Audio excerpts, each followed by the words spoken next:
All right, so Rashida Tlaib, the Palestinian American representative from the state of Michigan, was recently speaking to a pro-Palestinian human rights lobbying group called AJP Action, in which she basically came out and gave what I think is honestly just a completely uncontroversial statement, essentially arguing that you can't call yourself a progressive and simultaneously support the ongoing apartheid by the government of Israel. So let's go ahead and jump into this clip here, because in the aftermath of this, there was an absolutely crazy firestorm that was set off, led by mostly corporate Democrats who were basically saying that she was anti-Semitic for coming out with this type of a statement. So let's go ahead and jump into this clip here.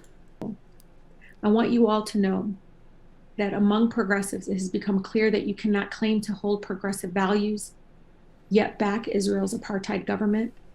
And we will continue to push back and not accept this idea that you are progressive except for Palestine any longer. And these changes, these victories are really due to the work of all of you and so many others that continue to speak truth to power. When we center our beliefs and our actions in the truth that all human life is precious, that every person deserves to live free of fear and have the opportunity to achieve their full potential, the need to oppose Israel's government's apartheid rule is obvious. The path to freedom for Palestine is long and daunting, but we must see through to its end. We owe it to not only Palestinians, but oppressed people all over the world who understand that our struggles are linked to one another.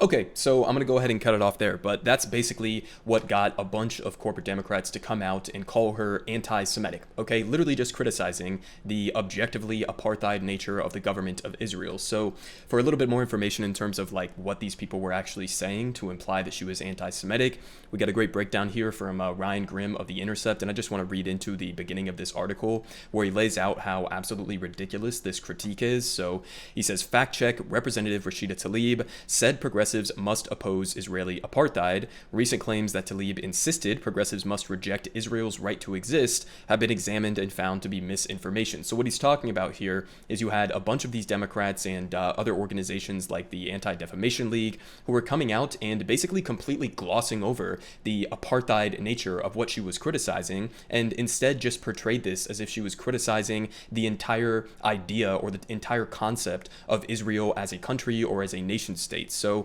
let's get into some of the details here. He says, the hallmark of our contemporary social media era is the penchant for misinformation to circulate rapidly through political discourse, be endorsed by authority figures, and adopted unquestioningly by swaths of people before fact-checkers are able to ascertain the credibility of the claims. On Monday, the Anti-Defamation League issued a serious allegation against a Democratic member of Congress that was immediately picked up by news outlets and high-profile political figures. It warrants a thorough examination. He says Jonathan Greenblatt, the CEO of the ADL, made the following claim on Twitter in reference to Rashida Tlaib, a Democrat from the state of Michigan, saying, in one sentence, Rashida Tlaib simultaneously tells American Jews that they need to pass an anti-Zionist litmus test to participate in progressive spaces, even as she doubles down on her anti-Semitism by slandering Israel as an apartheid state. Okay, so we're going to circle back to the claims that Israel is an apartheid state. I think that if you're giving an honest look at the situation, that is unquestionably the reality. You have basically every single respectable human rights organization around the world agrees on that fact, and also you have the vast majority of countries around the world that agree on that fact as well. But again, he's just completely misrepresenting what she was saying. We just watched the clip that he's referencing here. Did you guys hear her say that American Jews need to pass an anti-Zionist litmus test, or saying that people are not allowed to simultaneously conceptually support the idea that Israel has a right to exist, and saying that they have to pass a litmus test against that? No, absolutely not. She was specifically and explicitly criticizing the apartheid nature of the government of Israel, right? So she was very specific with her language there, and yet they are completely glossing over that critique and saying not only that Israel is not an apartheid state, but it is in fact anti-Semitic to even claim that it has apartheid characteristics. But he wasn't just alone. It wasn't just the Anti-Defamation League. Again, we also had a bunch of corporate Democrats who were jumping in on this. We had Representative Jerry Nadler from New York, who was among others and piled on, elaborating on the claim. He said, I fundamentally reject the notion that one cannot support Israel's right to exist as a Jewish and democratic state and be a progressive. So again, notice how he doesn't even fucking mention the apartheid critique that she was giving, which was her entire fucking point, right? He just focuses on Israel's right to exist as a democratic state. Well, hold on, because if she's claiming that it's an apartheid state, along with the rest of the respectable human rights organizations around the world,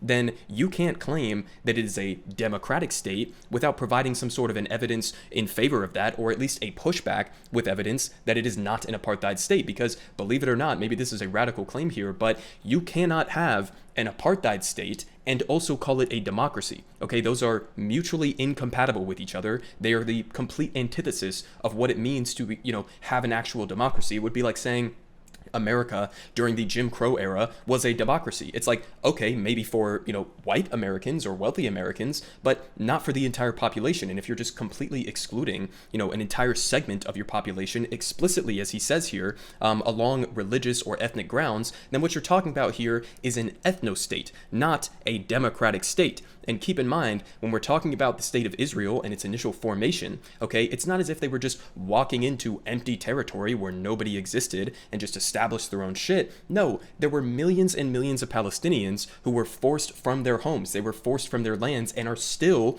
being pushed out of their homes to this day with violent force from the Israeli security forces as they expand their illegal settlements into the West Bank and continue to completely obliterate the world's largest open-air prison in Gaza. So again, these are not mutually compatible with each other. You cannot say that Israel has a right to maintain a Jewish and democratic state. Okay, those are not the same thing. All right, that they're incompatible with each other given the nature of how Israel is carrying out its enforcement of its Jewish characteristics, as they like to say. But they continue saying that other members of Congress, Representatives Ted Deutsch, Haley Stevens, and Juan Vargas among them, have also made similar public comments. We also had one here from Representative Debbie Wasserman Schultz saying the outrageous progressive litmus test on Israel by Rashida Tlaib is nothing short of anti-Semitic. So it's outrageous and anti-Semitic to say that you can't be a progressive and also simultaneously support an apartheid state. I mean, again, the word progressive at this point has virtually lost every, all meaning that it previously had. I mean, you cannot possibly say you are a progressive or you are a leftist in any capacity whatsoever if you are supporting an explicitly right-wing government, if you are supporting an apartheid government that is continuing with an ongoing ethnic cleansing. Those are not compatible with each other, but I guess they're still trying to, label themselves as progressives, which is also kind of funny coming from somebody like Debbie Wasserman Schultz, who is not even a progressive on other issues, right? It's not even like she's like an economic progressive who supports Medicare for all and the Green New Deal and, a $15 minimum wage and shit like that. No, she's like a conservative Democrat through and through on pretty much all of the most major issues. But she continued saying that proud progressives do support Israel's right to exist as a Jewish and democratic state. Again, how are you going about making this a Jewish state? Right? Because again, there are millions of Palestinians who live in the region that we are talking about here. There were millions of Palestinians, back during the 60s and the 70s, during the initial stages of the Nakba, that were forced from their homes, okay, using violence. There were,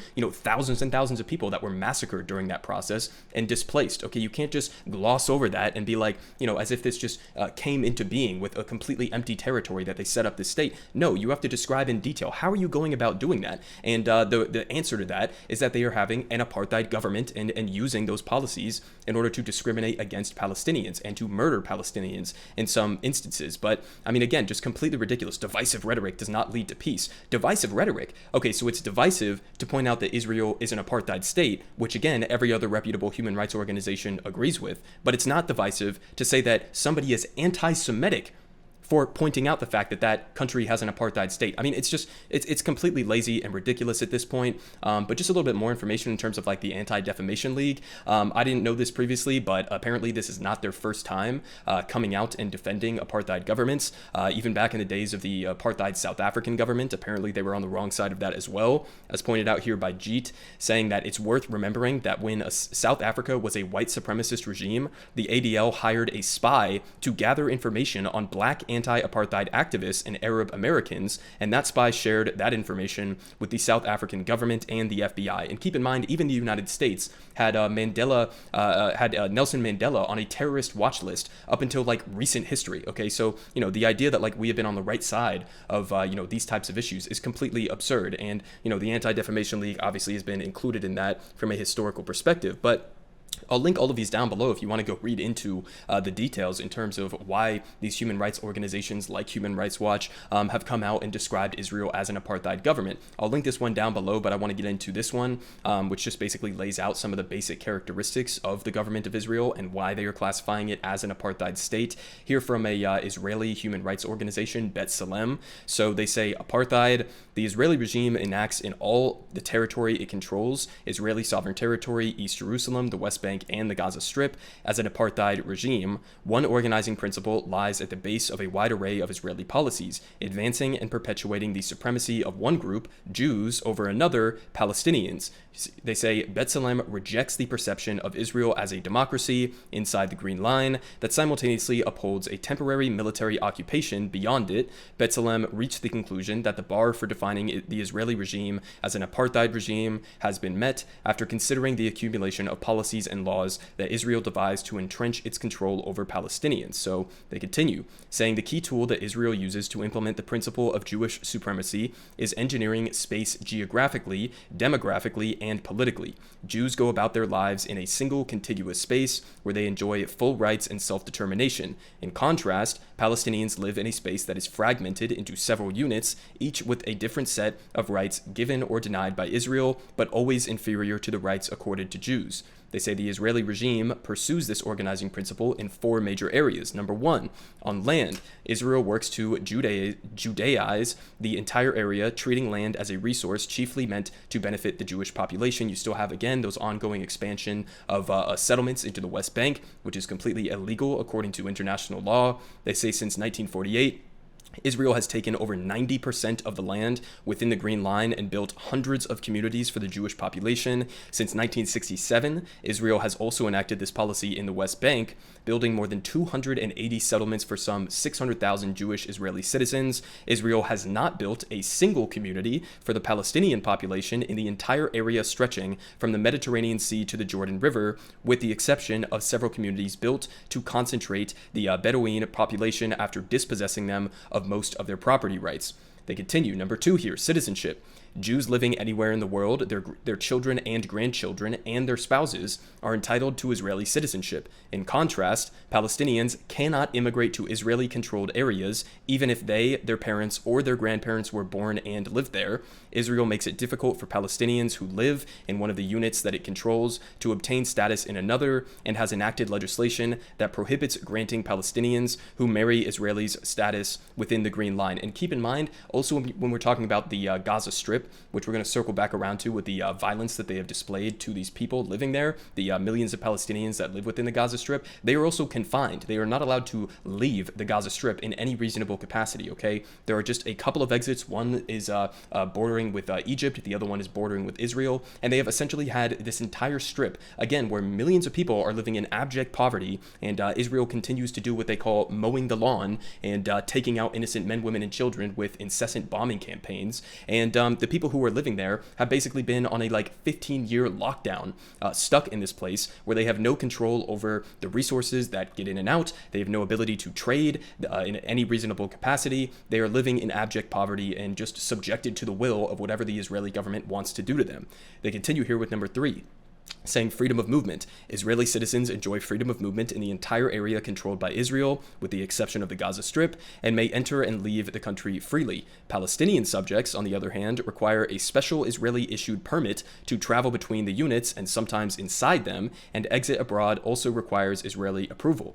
Number 4, political participation. Palestinian citizens of Israel may vote and run for office, but leading politicians consistently undermine the legitimacy of Palestinian political representatives. The roughly 5 million Palestinians who live in the occupied territories, including East Jerusalem, cannot participate in the political system that governs their lives and determines their future. They are denied other political rights as well, including freedom of speech and association. So there you go. I mean, again, I'll link these entire reports down below if you want to go read through the entirety of them, but, it is absolutely not a stretch to say that this government is an apartheid state, okay? It is objective reality to anybody who is not just trying to, do the bidding of what the Israeli government wants them to think. And, at the end of the day, also, we know that, they have displayed incredible amounts of, of violence in recent history and just in recent memory with some of the stories that we have been covering, with basically complete impunity, with no accountability, right? And so if this was, some perceived enemy of the United States, they would be coming out and saying, oh my God, this country, this government is one of the most brutal and barbaric governments in the world. They are incredibly oppressive, etc. But because Israel is such a close ally and such a close military partner in the region, the United States and other allies just completely look over this shit. So we had this example recently, which I obviously covered on this channel. Here from, again, The Intercept, they say Israeli forces deliberately killed Palestinian-American journalist Shireen Abu Akleh.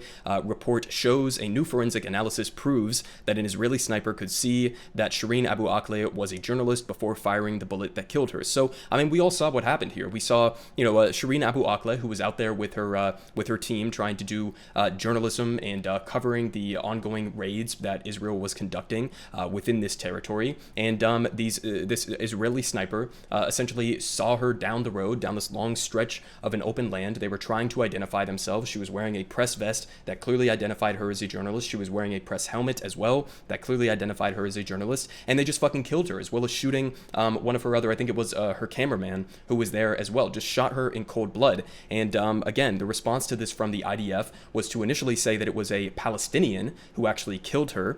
Then that was immediately disproven by basically every single news outlet, not only around the world, but here in the United States. You even had great breakdowns from outlets like CNN, who typically don't do, amazing work in terms of confronting the crimes of the Israeli government, but they initially just completely outright lied about the fact that they had killed this person. And then on top of that, we have seen absolutely no accountability whatsoever from the government of Israel. They have outright refused to even investigate the idea that this was one of their own soldiers, even though they have admitted since then that it was one of their soldiers. So they're not going to have any accountability. There's obviously no accountability from the United States government, and part of the reason is because every time that somebody wants to critique either the violent nature of the Israeli government or their actions in, this time, assassinating a journalist, anytime that you want to come out with a critique like that or a critique against the apartheid government, then you are going to be labeled as an anti-Semitic by not just Republicans, but also, obviously, as we just saw, corporate Democrats as well. But this was just one recent thing that we saw. We also had just a couple, or I guess a year ago at this point, back from May in 2021 during Operation Guardian of the Walls, shocking and horrifying, Israel destroys AP office in Gaza. So not just assassinating journalists, but also completely obliterating journalist buildings. This time it was literally owned by the Associated Press, an American outlet. So, this was just one other thing that they did, as well as killed dozens of innocent children in the same bombing campaign as well within Gaza. We have another one here that was just recently that I covered on this channel. Israeli suppression of Palestinian human rights organizations, illegal and unacceptable, says the United Nations. Okay, so I covered this on my channel again. They basically banned and raided the offices of and completely shut down multiple, I think it was like 6 or 7 different human rights organizations standing up for Palestinian rights, and called them terrorist organizations with absolutely no justification or evidence whatsoever. So, these are the types of things that we see on a very regular basis from the government of Israel. And again, this is not about Judaism as a religion. This is not about Jewish people as an ethnicity, okay? This is about the actions of a government, okay? So calling that anti-Semitic and calling anybody who has a critique of these violent actions, the apartheid government, the ongoing ethnic cleansing, the ongoing expansion of settlements, the ongoing bombing of the Gaza Strip, and completely restricting their movement as well, to call that anti-Semitic would be the same thing as calling me Islamophobic for coming out and criticizing the dictatorship in Saudi Arabia. And, nobody does that. It's completely fucking ridiculous. There's no justification here for implying that Rashida Tlaib is anti-Semitic for calling out the apartheid nature of this government. And, we're still left with this situation where the United States continues to provide Israel with military hardware that they use against Palestinian people. We continue to give them basically completely unchecked and unaccountable billions of dollars on an annual basis to support this government. And nobody ever has anything to say in terms of standing up for Palestinians and their right to exist, right? You have have all of these Democrats who come out when Rashida Tlaib dares to call them an apartheid government and say that apartheid is bad and that you're not necessarily a progressive for being in favor of an apartheid government, which I think is objectively true and not controversial at all, or at least it shouldn't be. And yet you're called an anti-Semite for having that critique. And, nobody has any critique in terms of how the Palestinian people in this equation are being treated by the government of Israel. I mean, again, Jerry Nadler coming out there and saying, I support the right for Israel to maintain its Jewish character and maintain its so-called democracy. I mean, it's completely fucking ridiculous. What about the Palestinians? What about their right to a freedom of movement? What about their right to actually be represented in a democratic government? And again, it's not about the right for the state of Israel conceptually to exist or having a place for Jewish people to go and to thrive and to live in any given area. It's not about that in any way, shape, or form. It is about supporting the rights of Palestinian people. It is about pushing back against apartheid policies. It is about pushing back against war crimes that are committed on a regular basis and actually trying to get this government to become a fledgling democracy. I mean, that's the end goal here, right? If you actually support human rights, if you support Israel as a democratic state, then you would be more so in line with what Rashida Tlaib was saying there than you would be with the current status quo of the Israeli government. Everyone is saying good politics. Guy has the best politics. Believe me, no one does it like him.